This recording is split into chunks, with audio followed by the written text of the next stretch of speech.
Коллегалар, бүгін біздің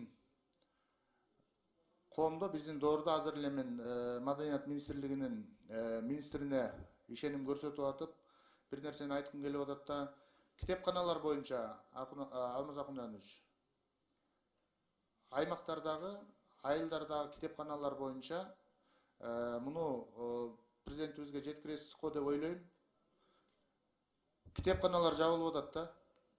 Кайсыл эл коркунучтуу десе, китеп окубаган коом коркунучтуу деген сөз бар Кыргызда. Китеп окубаган коом коркунучтуу дейт. Китеп окубайт экен деп, китепканаларды жаап койгон болбойт. Мен ушул жерден Байдылда Сарнагоевдун бир 4 сабын айтып берейинчи. Bir үй көрдүм, айылдан bir топ үйдүн алды экен. Карап эле тургудай кандай уста салды экен.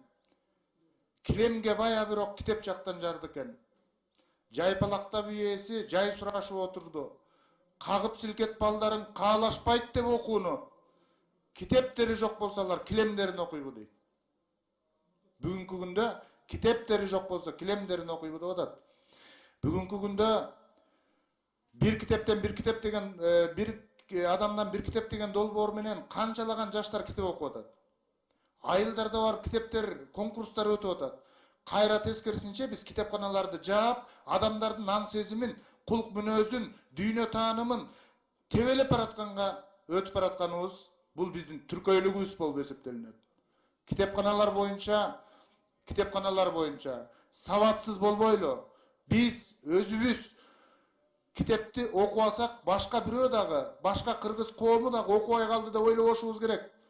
Китепканачылардын айлыгы менен мамлекет байып кетпейт. Китепканачылардын жумуш орду менен башка муниципалдык кызматкерлер жыргап кетпейт. Китепкананы кайра тескерисинче жакшыртыш керек. Китепканаларды өркүндөтүш керек, өстүрүш керек, элди китеп окуганга чакырыш керек. Дүйнөдө айтылган, бүт тилде айтылган, эң жакын жана сатып кетпей турган досуң ким десе, китеп деп айтылат туугандар. Китеп. А биз коомду китеп окутпасак, анда көчөлөргө төңкөрүштөр боло берет. А биз китеп окутсак, жан дүйнөлөргө төңкөрүш болот, акыл эстерге төңкөрүш болот, өзүн өзү таанууга адамдар көбүрөөк кайтат. Ошон үчүн Алмаз Акунянович муну сөзсүз жеткизип, китепканаларды сактап калалы. Жоо келаткандай сактап калалы китепканаларды. Рахмат.